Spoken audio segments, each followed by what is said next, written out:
right now we'll just pivot to the impact and what to expect. That's for commercial banking in Africa. On the back of the Africa Unlocked 2025, where we saw leaders from politics, trade, finance, and innovation. They convened in Cape Town under the banner Business Shaping Africa's Tomorrow. And it was clear the conversation must evolve beyond the conference floor as global dynamics, AI, trade realignment, infrastructure gaps take center stage. Business and commercial banking stands at a pivotal junction, and now is the time to ask what tangible actions will the BCB leaders take to support SME growth, regional adaptation to digital transformation and inclusive representation, that's across Africa. Well, joining us to unpack this, we have Andrew Mashanda, as the head BCB, Africa Regions and Offshore Standard Bank Group, joining me via Zoom. Great to have you on the show. Thank you very much for having me. All right, so reflecting on, the Africa Unlocked 2025 conference, what were your biggest insights or, surprises, from the conversations, across the 3 days? I think firstly, on behalf of the Standard Bank Group, we would like to express our very sincere condolences to the people of Nigeria for the loss of the former President Buhari. We pray that Nigeria finds peace and understanding during this period. Coming back to the Africa Unlocked conference, I think the timing of the conference couldn't have been better for us. As you are well aware, G20 belongs to Africa this year. The chairmanship is sitting with South Africa on behalf of the whole continent. And the B20, which is a business forum as part of the G20, is actually chaired by the Standard Bank. And we are also proud sponsors of that effort. So the key takeaways coming out of that is, given the geopolitical and the global sort of trade wars that we're seeing, the need for Africa to be interdependent and build our own value chains and create an environment where we can trade effectively with each other have never been more relevant. And the time for us to be able to achieve those objectives is now.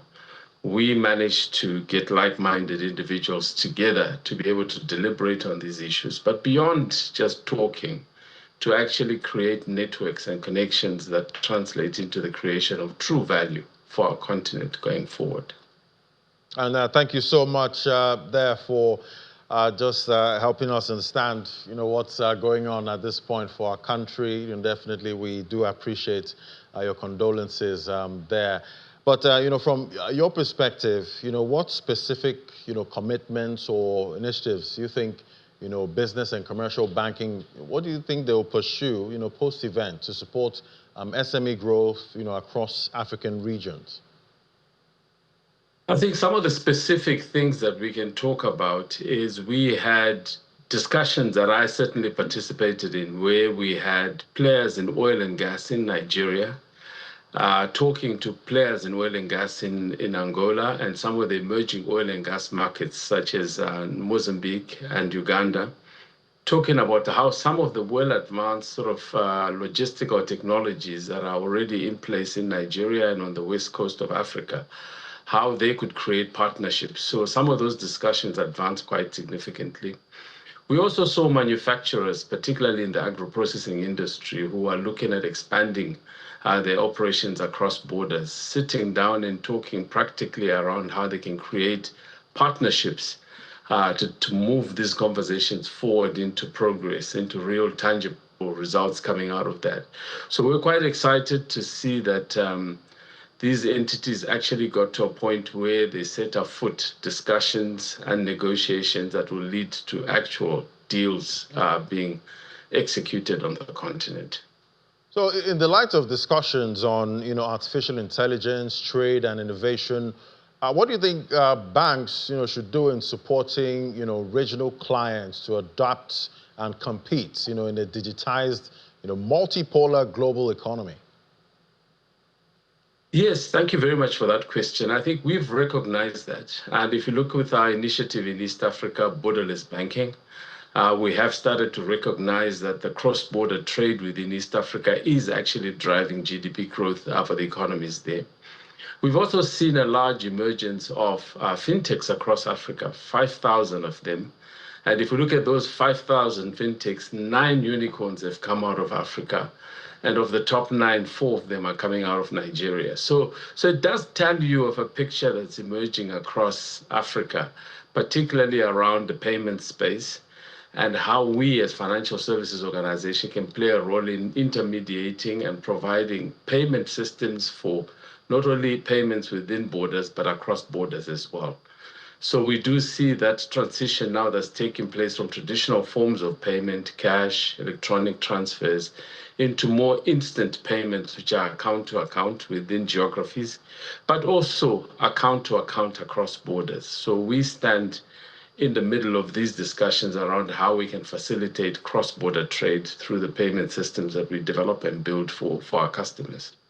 And I know that the need for local narratives and, African solutions, that came through strongly, at the event. So, talk to me about how commercial banks, can ensure that Africa's regional businesses, their business voices, especially in the Francophone, Lusophone and underserved Anglophone markets. How do we make sure those voices are elevated?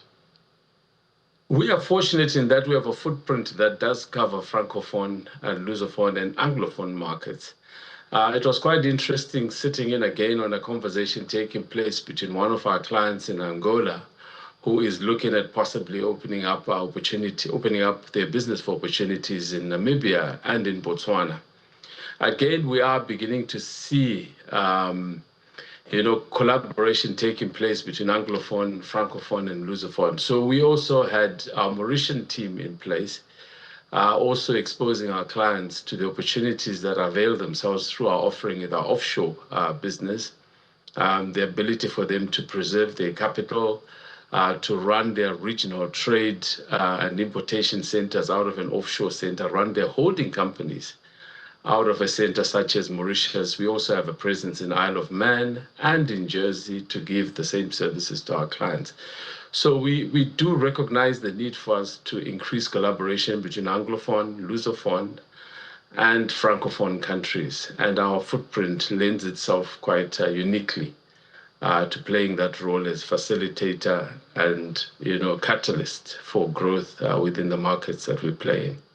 All right, so, looking ahead, what new, expanded or new or cross-border initiatives can we expect, from the African regions and offshore, in the next few months coming to end 2025, in the light of AfCFTA, and global trade realignment?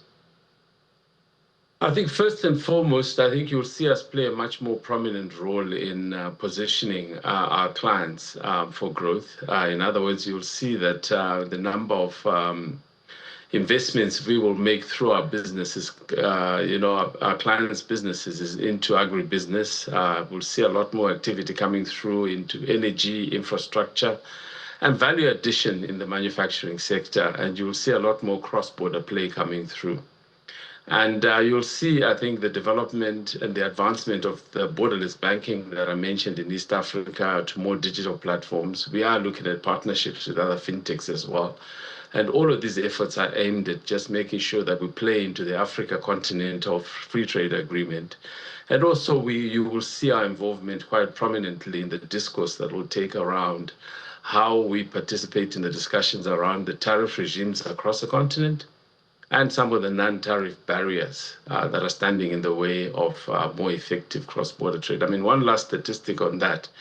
Only 16% of the trade taking place in Africa is intra-Africa. So we have a long way to go.